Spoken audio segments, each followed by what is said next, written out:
Welcome to Inside the Sports Car Paddock on the Marshall Pruitt Podcast, brought to you by Cooper Tires and the Justice Brothers. We have three guests for you this week. We open, after taking a week off, with our man Jeff Braun, race engineer for the Core Autosport IMSA WeatherTech Sports Car Championship program. Leaving Road America, where the team was indeed quick. Conversation with Jeff talking about the unique engineering requirements and, I don't want to say trickery, but there are definitely some ways to try and get around the big old 4-mile Road America circuit that Jeff has figured out possibly a little bit better than some of his rivals. Then we get into K&C rig. This is following up our last episode where we covered 4 and 7 post shaker rigs. So good stuff from Jeff there. Then we move to a dear old friend, old friend of mine and a dear friend of the show, Willy T Ribs, coming off of his victory at the V-Rock event, the Vintage Race of Champions held at Indianapolis Motor Speedway. A unique item here, definitely falls into sports car world, just a new angle for us. This being a vintage sports car race, 60s and 70s American muscle cars, all true race cars from the day. This is something where himself, many other legends and heroes of the sport, IndyCar, sports car racing, Jeff Brabham was in the field, many others. It is legends and heroes of the sport fighting today in old school machinery, old school vintage American iron. Willy T came out on top, winning there. Big meaning for him. He had so much fun. It's just great to see the pictures and videos coming out of that. So wanted to catch up with Willy about return to victory lane for him. It's been a while, and in his 60s now, this is maybe not something that everyone would expect, as they have moved away from their regular racing career. So fun conversation with Willy. Got an update on the documentary Uppity, and hopefully when that will be distributed in a wide capacity. And then we close, polar opposite of Willy, on a super high, bit of a low. But this is also the interesting part of the sport for me, with our friend Ryan Dalziel, who has been having one of the worst seasons, if not the worst season of his career so far, with the Starworks Motorsport Audi R8 LMS GT3 in IMSA's GT Daytona class. Wanted to speak with Ryan about this, about what's been going on, about trying to persevere through it, seeing if and what options might exist to improve their fortunes. So we're all over the place. Start off as usual with technology, engineering insights courtesy of Jeff Braun, move to a good friend, a legend of the sport, talking about a victory, and then close with insights on the harder, the tougher side of the sport with our man Ryan Dalziel, all brought to you by Cooper Tires and the Justice Brothers in the latest edition of Inside the Sports Car Paddock. Jeff Braun, we took a week off last week, not because we wanted to, but because A, you're a very busy and in-demand race engineer, and B, I'm not in demand, but I've just been really busy too. So why don't we do a little bit of a recap from an engineering standpoint of the Road America IMSA weekend. Your Nissan on-road DPI did go quick like a bunny. A little bit of a mechanical issue that did not let you play till the end of the game. But let's talk a little bit about what we had hoped to preview. Let's do that, I guess, to post view, something like that. Sure. Talk about the engineering aspects of what makes Road America so unique and what you need to try and solve there. And then we're going to close on our weekly tech discussion of Kentucky Fried Chicken rigs. We'll get to that in a minute. KFC rigs. Road America. Road America, yeah. Well, we kind of went there. What's cool is that for me, is that the IndyCar race was there a month, 6 weeks ago or something like that. And so because I had done a bunch of IndyCar racing in my career, I have a bunch of friends who do that. So, with the help of guys like Craig Hampson and Garrett Mothershead and other engineering friends, I got, I could call up and say, hey, what'd you think about Road America? With those guys. And so I kind of thought I knew what I was coming to expect. And it turns out those two guys are brilliant, and they were exactly right. We had a track that was maybe a smidge slipperier than the year before, for sure bumpier. Road America had a hard winter last year, and we definitely got some more bumps. So we kind of came prepared for that. Our car turned out to be pretty quick. We had made some changes setup-wise based on some of that information and what we had from past history. The dreaded 3 letters that you don't like to talk about changed some of the performance of the cars, the balance of bakery of pastries. Right, balance of pastries, right? So it changed a little bit around. The Mazdas were still super quick, and so were the Acuras, and I think we were maybe the next in line, and the Cadillac certainly suffered with the added weight that they had. But Road America is such a different track from what we've been to recently. High speed corners, some slow corners, long straightaways. It's a mix of everything. So, and we had a pretty good run, like all Road Americas. That I think IndyCar and sports car. It's a fuel mileage race right from the start. Everybody knows that. We were lucky enough to win it last year on fuel mileage, and I'd like to think the fact that we were the first ones to pull the trigger and stop early this year at Road America, and then the very next lap, the whole rest of the world pitted after us. Maybe they were, my ego is enough to think that maybe they watched us and were kind of doing what we did last year to good effect. So it turned out a fuel mileage race. In the middle of the race, everybody's saving fuel, trying to make it to their windows, and it's like, who's going to flinch first? And we were kind of doing that, and unfortunately our gearbox broke, which was unfortunate for us, but end of the race was pretty dramatic. I did get to watch that with the Acura trying to pass the Mazda, and some really good, depending on where you come down on the thing, defensive driving or blocking, but I thought it was awesome. It was a great race to the finish, and Mazda 3 in a row. So yeah, and I saw some folks who were very upset about Ticknell's driving on that last lap, quote, blocking Dane Cameron, and I can't really argue that. I would just say, if you watch the entire race, you might remember earlier when a certain Juan Montoya in that same exact car did the same exact things to the same exact Mazda.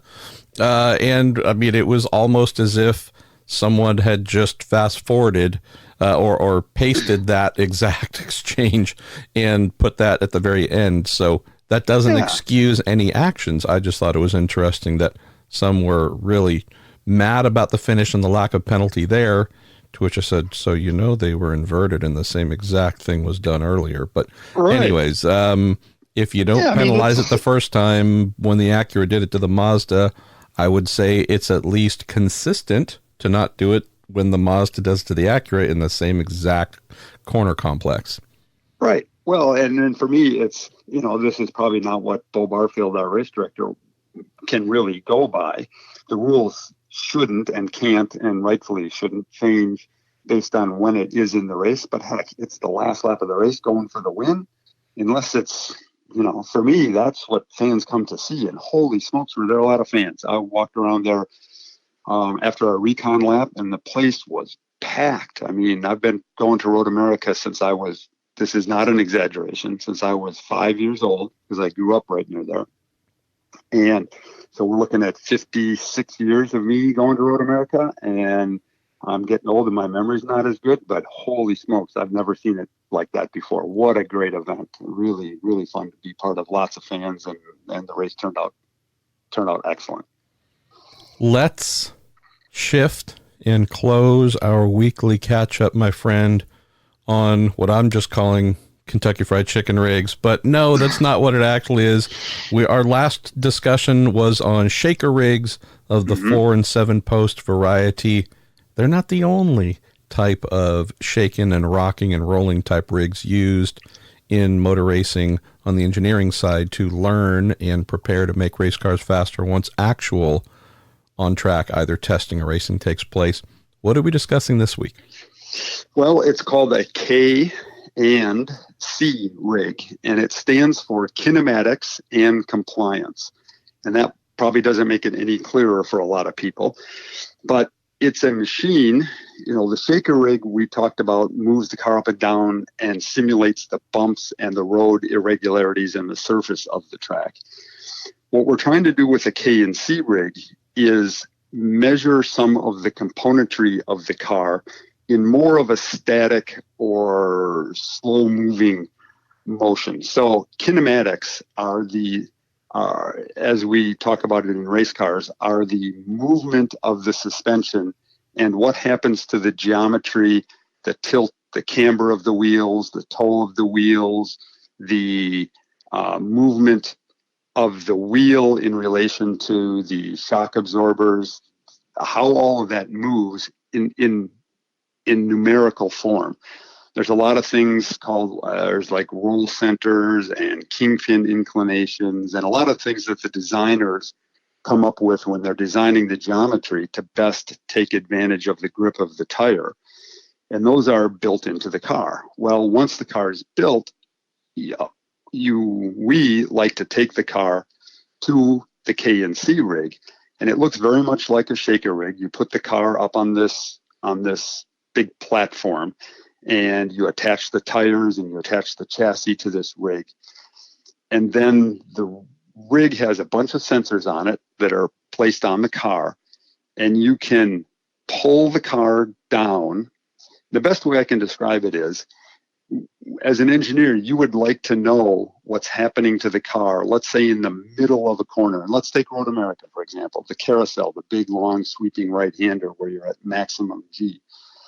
If you could like freeze frame the car in the middle of that corner and see how much it's rolled, how much it's moved, what the angle of the suspension arms were, what the load on all the tires were, you could learn something about your car, because maybe it's not holding the tire right at the right angle that you want it, or things like that. So what the K&C rig does is exactly that. It pulls the car, rolls the car, and basically then freezes it.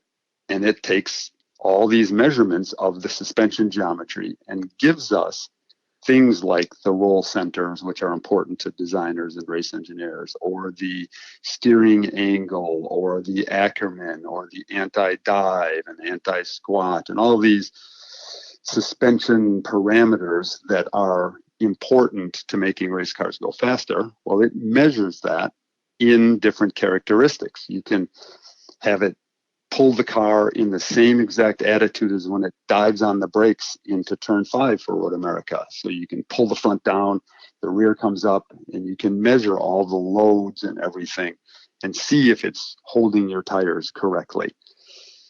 So you can steer the car and do the same thing and see the kinematics or the geometry of your steering, and see if you have Ackerman where it turns one tire at a higher degree than the other tire, or anti-Ackerman where it goes the other way. And what's right all depends on what's good for this particular tire and downforce level you have.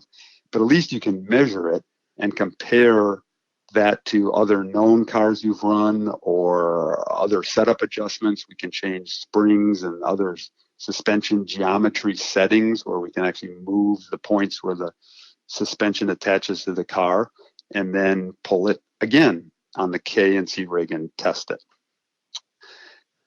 That's the kinematics part of it. So you don't do that every week, but you do that when you get a new car or you make any major suspension changes to it. And then you understand the geometry of the car much better. The C part is compliance, and that's just a fancy name for what bends, what's flexible. So when we pull the car and roll it, we can actually measure what components are bending, because we know exactly how far we've pulled it down. Let's say we pull it down 20 millimeters and roll it 1 degree. That's what the machine does, and it does that very precisely. So then we know what all the suspension components, the uprights, the wishbones, the steering rack, the actual chassis itself, we know exactly how far those should move for an exact roll of 1 degree and pulling down of 20 millimeters. If that answer, when we put the sensors on and measure that, is different than the input, we know something bent, something is flexing. And you can quickly home in on that with the K&C rig and find out what components are flexing.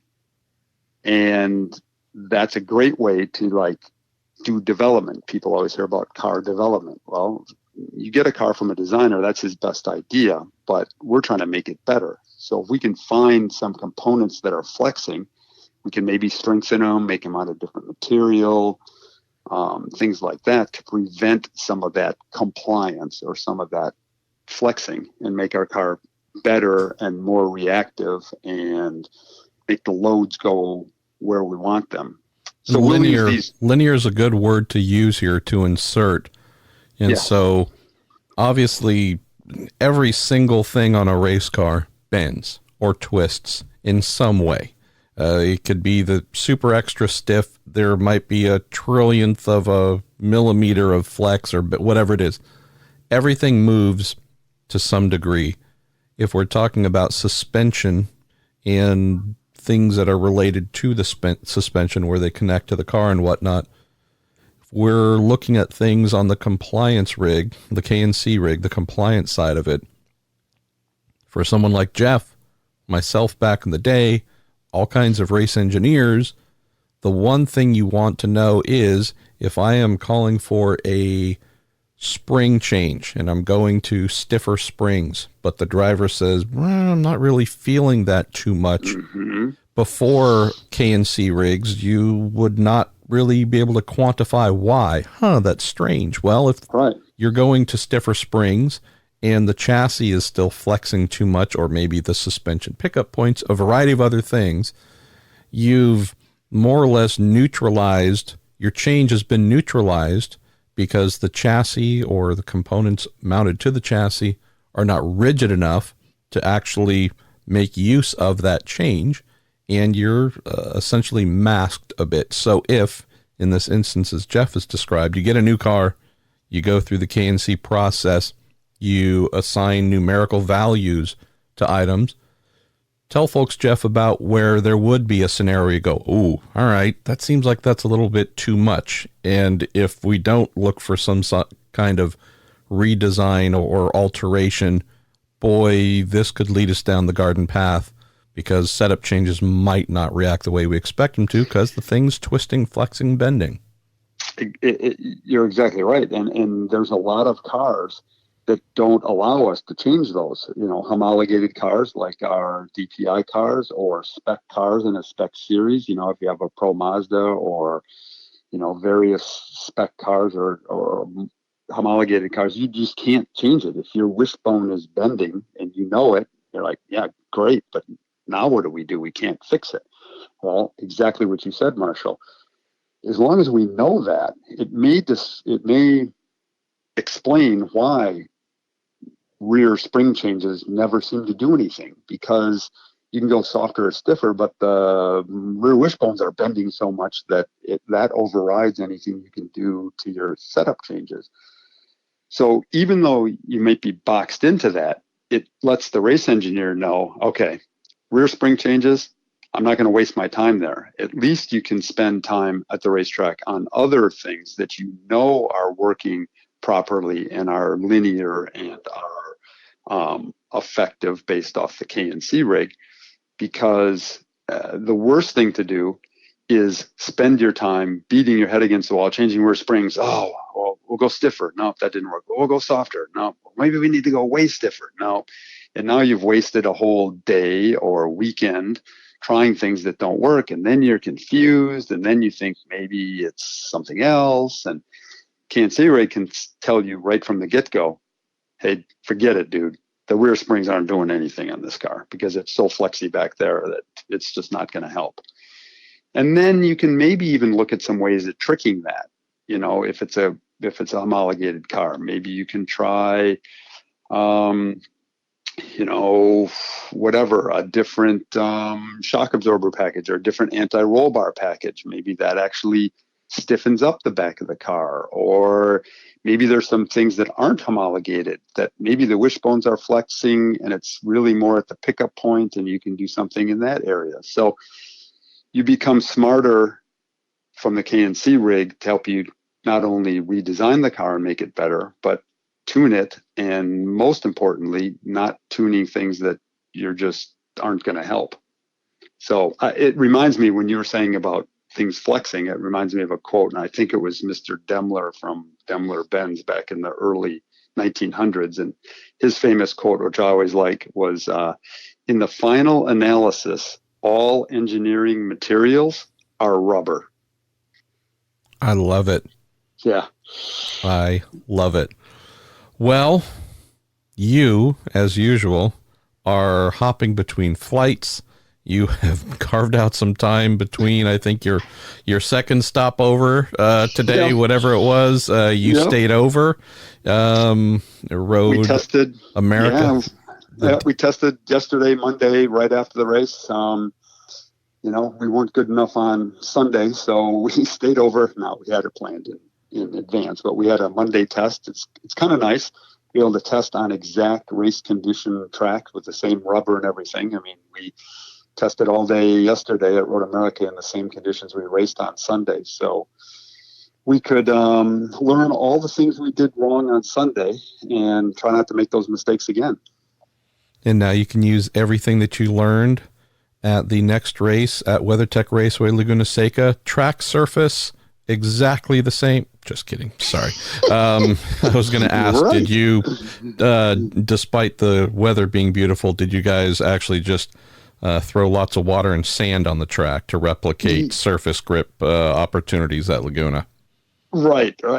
Not quite, but the number of times that this phrase was used yesterday during our test was, well, yeah, okay, good, that's better, but I won't apply at Laguna. That was often said yesterday. But, it's the good thing about it is a lot of the things, the tracks are very, very similar, is Petit Le Mans, Road Atlanta, Michelin Raceway, is it called now? It's still Road Atlanta to me, but whatever it is. Yes, exactly.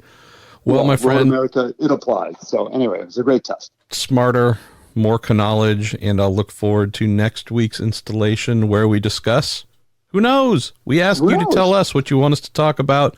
Jeff has his growing list. I'm making notes. I'm turning my head sideways to read a Post-it note stuck to my first of 5 bookshelves I'm packing up here with a note that says, discuss, roll center, and I can't read the rest. I'm going to have to grab it here. Team orders from Strenigis' point of view. So we got lots to discuss, but we tend to look to you all to tell us what you want us to try and explore here on Inside the Sports Car Paddock from a technical engineering strategy and who knows what else standpoint. Jeff Braun, thank you, my friend, and I hope the peanuts are good on the next flight, and they got good coffee for you. Yes, thank you very much. Yeah, I can't wait. The joys of air travel are so exciting. So this is much more fun. This is the highlight of my day so far. So thanks for having me, Marshall. Thank you, brother. Is this San Jose's finest on the telephone? No, this is Texas's finest. Oh, no, come on. You didn't give it up. Come on. We didn't lose you, did we? I tore my card up. Well, it's been good talking to you, man. Hey, it's just me and AJ. All right. Well, that's a good point. I guess Jim Hall's in there somewhere too, hopefully. Yeah. Still. Well, I mean, as far as the gruff guys. All right. The guys who go into a bar and don't mind fighting. See, you might be one of very few IndyCar drivers throughout history that Foyt would not have wanted to fight, which I kind of love. I never thought about that.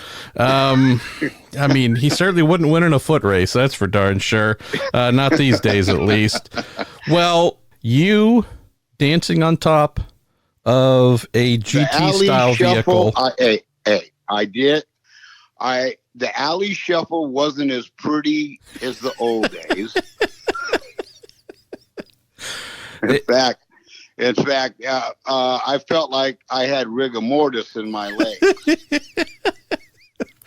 Well, having witnessed the Ollie Shuffle performed originally back in the day in the 80s with you on top of vehicles, I think the last one I might remember immediately was you on top of a All-American Racers Toyota Celica, I think winning at Sears Point maybe in IMSA GTO. But seriously, man, I know we're talking about a vintage race and blah, blah, blah. We're not talking about, an IndyCar race, but still I love the fact of not only seeing you win, Willie, but just the joy and the outpouring of, it doesn't matter how old you are, doesn't matter the setting, if it's competitive and you had to work for it. Just share with folks what it means to still get into victory lane and feel like you're 19 years old winning for the first time. Well, point one, it was the Indianapolis Motor Speedway. And if there's any place you want to win anything, it could be a rickshaw race. It's the Indianapolis Motor Speedway. And, you know, I didn't feel like I was 64 when I was out there racing Brabham and Bobby Labonte and Todd Bodine, you know, not to mention, and Boris said, and all the great drivers are in the race. You know, it's called the Race of Champions, and that's just what it is. Now, older champions, right? You know, but still champions, and it was yeah, you lose a lot of when you cross that finish line. You feel young again. I didn't feel young doing the alley shuffle, but I felt young when I saw the checkered flag, and it was so real. I wasn't emotional at all. Actually, it hadn't set in. I hadn't won a race in over 2 decades. So, but winning is winning, and those guys who were in the race were definitely bad cats. It's the first time I've seen the winner of a race do a dance on top of the car, and then ask for some Tylenol to go with their champagne they're about to spray. So I did love that part a little bit. Yeah. Another thing too, Willie, is there's really strong connection here with the organization that puts on the V-Rock event and this big Brickyard Vintage event. The relationship you have with the SVRA, and I think more specifically with Tony Perella, that stands out as something fairly special for you. I don't know if everyone knows that, but this isn't just a case of you turning up for the weekend, doing the thing, having fun, winning a race, and going home. I mean, there's a real, I guess, this decade in particular, there's a really strong foundation kind of underlying, but that's made all this possible. Talk a little bit about that.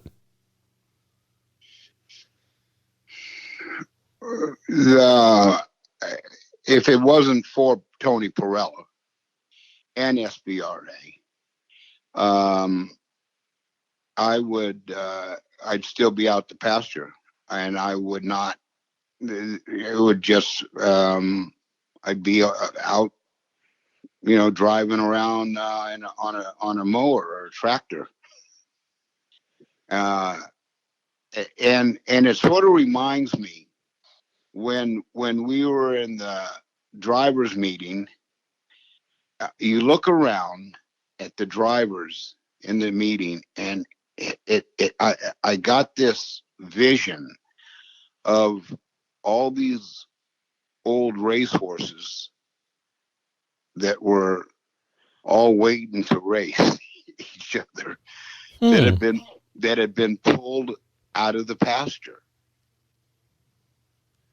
and some, you know, I was nearly ready for the glue factory. That's being turned into glue, by the way, listeners, not sniffing. Very, very different use of glue here. But that's a great point, though, Willie, because this has also become something that you and many of the drivers that you've named, sometimes they're new, legends and whatnot, names, heroes from the past that get added into the event. But this has become an institution in a short amount of time, right? Where everyone looks forward to coming together each year for it. Tony Perella has made vintage car racing sexy and relevant. No one, vintage car racing was almost like just above, rest home status. Going antique hunting comes to mind. Yeah, exactly. Exactly. And and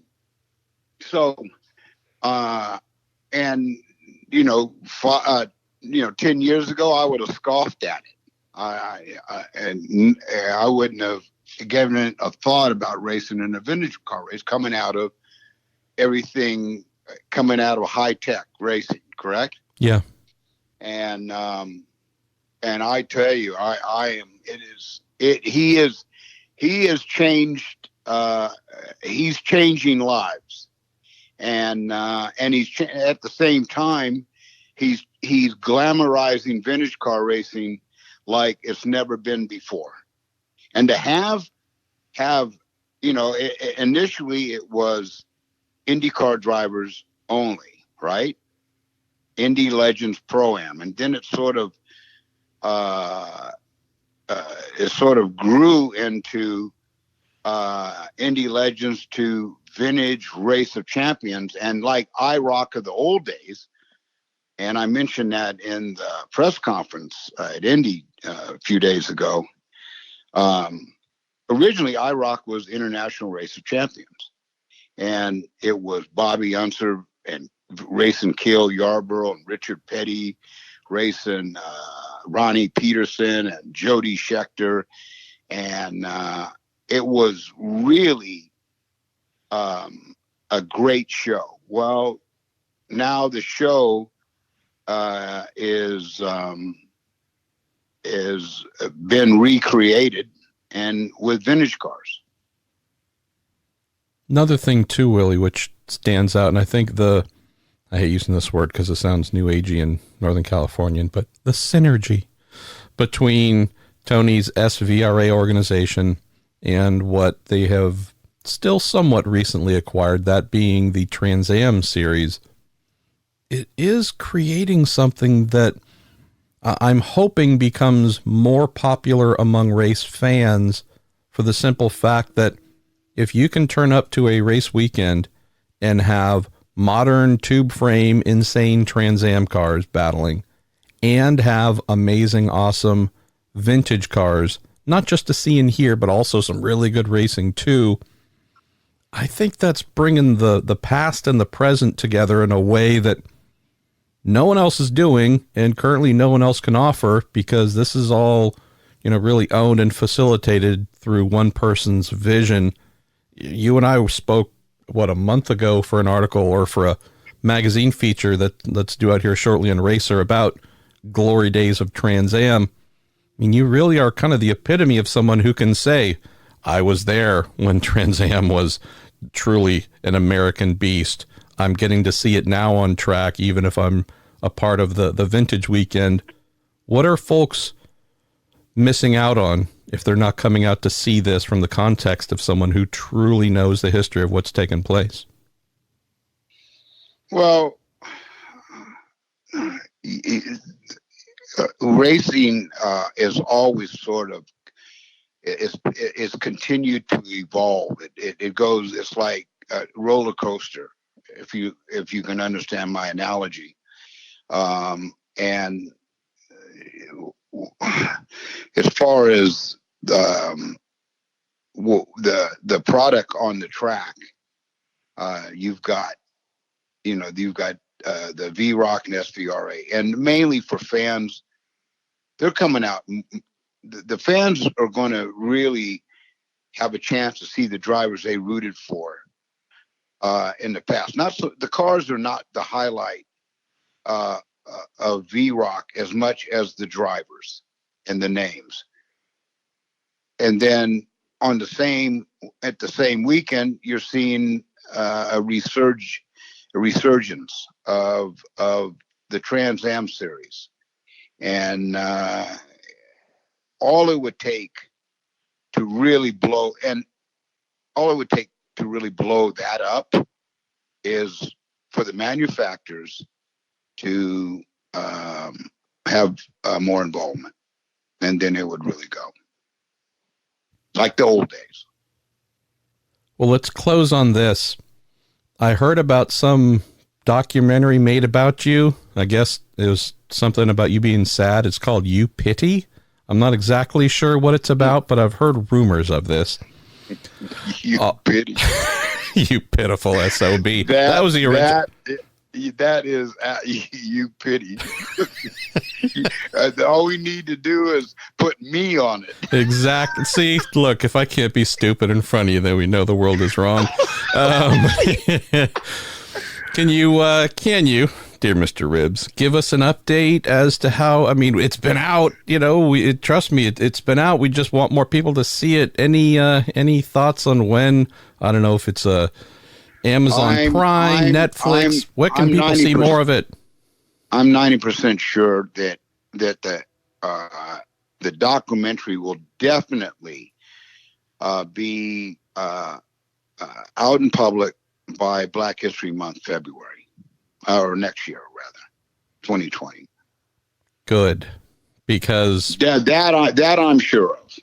I'm sure, like you, if I was getting paid per time I was asked, where is it? When can I get it? How do I get it? When's it going to be available? We'd both be wealthier men. So, yep. Hey, Hollywood. I was a boy. I was a childhood actor. No, I wasn't. Yeah. All right. Well, I think we've plumbed the depths of whatever there was to plumb there, my man. So what's next? Any more driving engagements coming up? Is it Theo and his shooting things out of the air and supporting your son? What's the next couple of months like? Theo is at the airport right now, heading to Chicago for the second World Championship of the year. And my next gig is in Virginia. I'm leading the V-Rock Championship, by the way. I want to see if I can win the inaugural V-Rock Championship, SVRA, the inaugural SVRA V-Rock Championship. Oh, Perella doesn't even know what he's getting himself into. Contract next year, limo for every event. I mean, you win this thing, it's gonna get ugly. I'm gonna be humble. Wow. Sorry, that was a rousing ovation. My body tried to swallow my tongue. I had to pull that out to be able to talk. My brother, always a pleasure. I wish we saw each other more, but even just by phone here, always, you know how much I appreciate you. And I don't even know how many times you've joined us here in the little old podcast, but just need to do this more often because all we do is have fun, and we're going to tell some more stories next time, hopefully. You got to deal. Give your wife a hug for me, and just let us know. You know, my day brightens when either I have Ryan Dalziel in front of me or on the phone, and for your sake, it's over the phone. How you doing, my friend? Coming out of a weekend at Road America that, boy, I think there was as much effort put in off track to make the Starworks Audi as fast as you guys certainly tried to on track.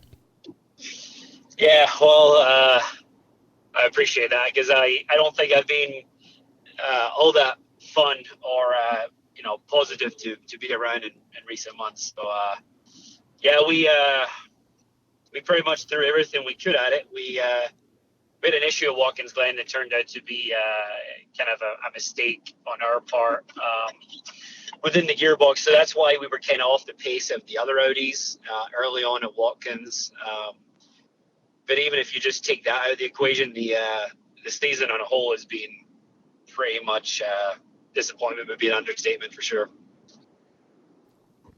That's where I thought it'd be interesting to discuss, Ryan, because if we wind the clock back a year ago, we're talking about extreme speed motorsports and DPI, and granted, last year's race was certainly a bit of a challenge, but at Road America, but nonetheless, we're talking about strong running, front running for you. You'd really been a big part of help making that Nissan DPI on-road effort a very successful one.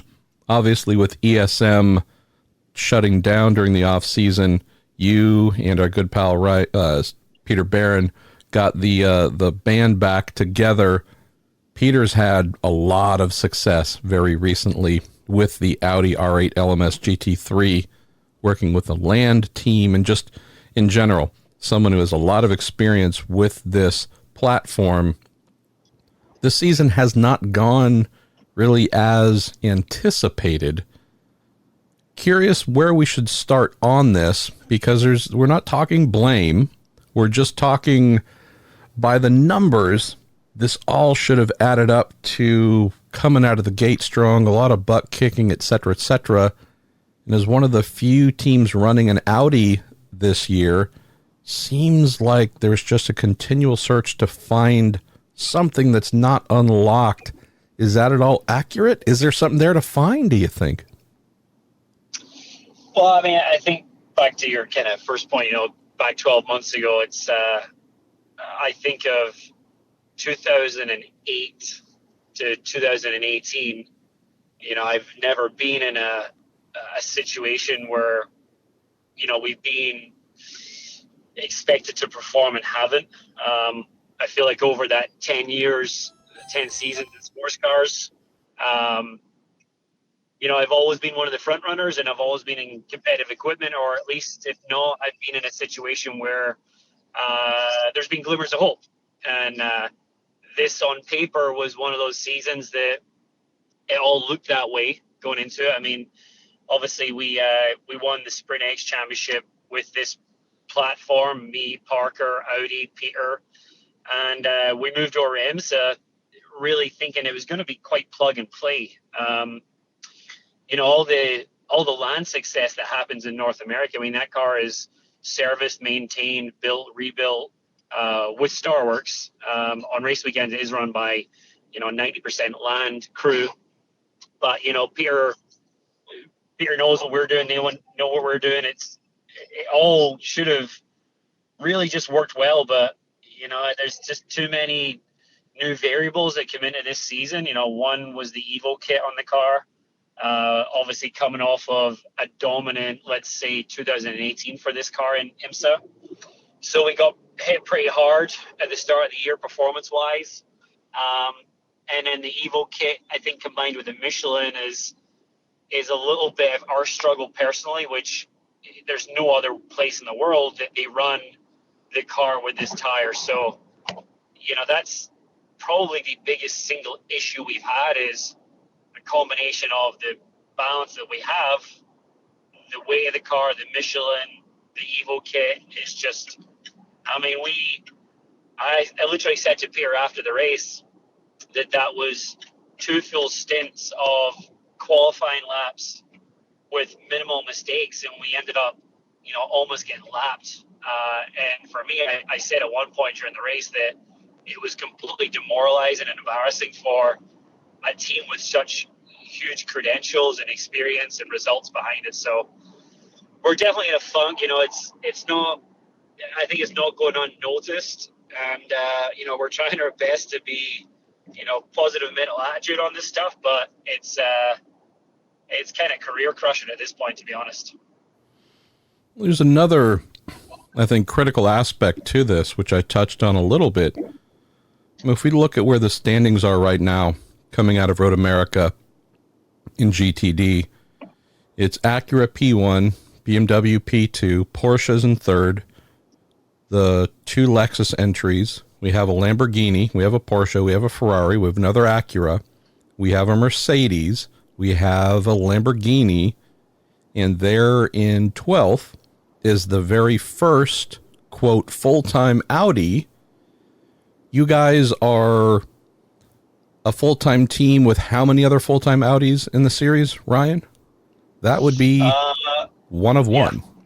And so this is not criticism towards Audi, towards anyone, but if we're looking at just the numbers game or the experience game, we have a lot of teams that have multiple representatives with their manufacturer, something where if we're talking just gathering data on the working with Michelin side compared to Continentals or the Aero side, learning all kinds of things to be better brand against brand, it'd be fair to say that in what has turned out to be the lone full-time Audi representative, knowing that last year there were, definitely more, I would say that has certainly added to the difficulties in getting the car to a truly competitive state. For those who maybe aren't aware why that might be the case, maybe explain some of that, because it's not as if you aren't driving at 1,000%, and young Parker Chase isn't driving his behind off. I mean, it's not a matter of effort. Sometimes it's just, hey, we're not currently winning the information war that would help a manufacturer with multiple cars get to the happy setup place sooner than others. Yeah, I mean, I think there's always something to be said about single car teams having it tougher than multi-car teams. If you look at early on in our particular program, we were fairly attached to the hip with land in the off season. Through Daytona and Sebring, there was a little bit of data shared. Although we run as two separate teams, Peter works for land in Europe, so we know a lot of the stuff that goes on. Peter also represents Audi in some of their factory programs at Spa 24, for example. So, one of the reasons that it should really have worked the way we did it as a single car is because of that multi-season, multi-series experience that, Peter and the guys in Audi Sport bring to us. But, I don't have the answer. I don't believe right now there's anything more we can get out of the car. Peter and I were very open throughout the Road America weekend. With IMSA, we had Audi with us 24/7. We put on every new part we could. We ran the crap out of the car. I drove my ass off on every set of stickers I got, and we're just not quick enough. So, it's a shame because, we feel like we're executing pretty well right now. Our team's pretty strong. But it's what we got. We have to, at this point, we're kind of just waiting to see what is going to be done and what we can do different and see what happens going forward from this point. It's another really vital part of things, right, Ryan? You are a professional. The value of the Ryan Dalziel currency, yeah, your past experience will certainly keep the value high for a while, but as more time goes on, and it's been a while since your last win, since your last something, certainly becomes harder to stay in that kind of high currency place. Same thing for a team as well. What comes to mind as we look at the final couple of races? IMSA season's going to be over here in roughly 2 months, a little over 2 months. Do you guys just do your best to get the most out of the car that you can to hopefully keep, whether it's a co-driver, sponsors, or otherwise engaged? Do you, not asking you to commit to anything here, just curious on the mindset.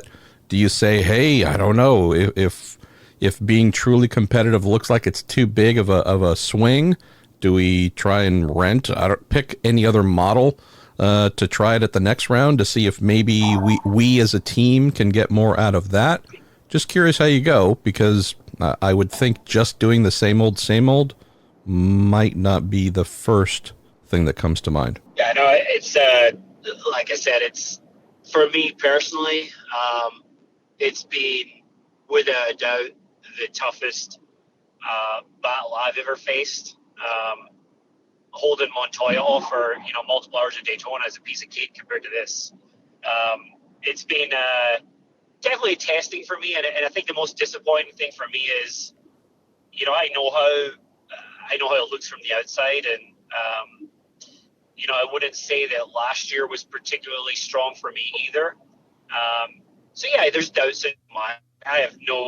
I'm a realistic person. I've always been that way. I'm not one of these people that blow up people's phone and try and sell myself when there's nothing to sell. It's right now we have a brand in Starworks that came into this with high ratings, is dropping by the race. I think both Parker and I as drivers, Parker came in as one of the strongest silver drivers. Everybody expect this pairing to work. But right now the credibility for the program, Starworks, Audi, Parker, and myself, it's just dropping, by the race weekend. So at some point you have to do damage control, and you have to evaluate whether continuing to plug away with the same stuff is the right thing. And I can tell you right now, we're not going to do that. I mean, things have to change, or why wouldn't we just go on vacation at this point? I mean, you have to either come back stronger, or you don't go back at all, in my opinion, because too much damage gets done, especially when this is your income, your profession. You're only as good as your last race, people say, but your last 6-7 races have been a disaster. That's hard to rebound from. So we have to wait and see what happens over the next few days. As of now, we're committed to the Audi. We're committed to running it for the season. But, if it makes no sense for us to continue on in general, then it's something we're looking at. It's also fair to say, Ryan, that if we were talking about the Starworks GT Le Mans program, full factory works effort, or DPI, full works effort, that'd be one thing. That's a relationship with a manufacturer, team hired to represent them in health or in sickness. GTD, a Pro-Am class, just like LMP2. If you all were running, as we've seen, say, the Ligier chassis, the Ligier P2, the Eureka has demonstrated to be the more successful. You might consider trying the Eureka if that's what got you closer to victory lane. Being a Pro-Am class, although there are certainly manufacturer relationships, some much stronger or much more involved than others, but ultimately this is a choice-based class where you can, if you choose, try something else, because at the heart of what you're doing, it is a team trying to succeed compared to a factory effort. It's another thing, too, which I'm probably making it sound easier than it is. There's also cost involved, too, right? I bet you guys wish you had one of each model. And based on the track you went to, we think this one might be best suited. We're going to roll this out this week. I mean, the complexities here are serious. Yeah, I mean, we're a privateer team, as are most of the GTD teams, which does give us, the luxuries to start and stop. Obviously, we took a couple of races off there back to back. When we never had basically the tools in our toolbox to fix the car on the road at Watkins Glen, we opted to miss Motorsport, and then it just kind of rolled into missing Lime Rock. That being said, we don't have any issues with Audi or the brand or the chassis. It's a known winning combination. It's not winning at IMSA. There's so many ways we can say it, but it's not that we have any problem. Our relationship with Audi is good. We had Audi support 24/7 throughout the past few weeks. We've had Audi guys come into our shop. We've had Audi bringing in spare parts. We've had parts flowing in. There was parts driven in from Detroit just on this past race weekend. So, we're in it as a partnership, and Pierre has a long relationship with them. I'm a bit newer to the scene, but this is what we all get into bed to do together, and I feel like we're all doing our best job we can. Talking about Peter Barron, Ron Dial getting into bed. Not sure if he's painted his. Come up, right? I think it's a foundation of this relationship dating back more than a decade. Well, yeah.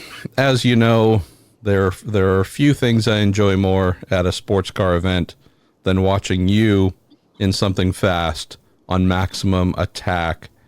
I do look forward, and I'm sure your fans and sports car racing fans in general look forward to your ability and the team's ability to get back to that, because that's why we come here. At least for those that aren't running the teams, for everyone else that comes in, That's what we want to watch. You just going absolute psycho along with fellow psychos, Andy Lally, Spencer Pumpelly, Patrick Long, and on and on and on.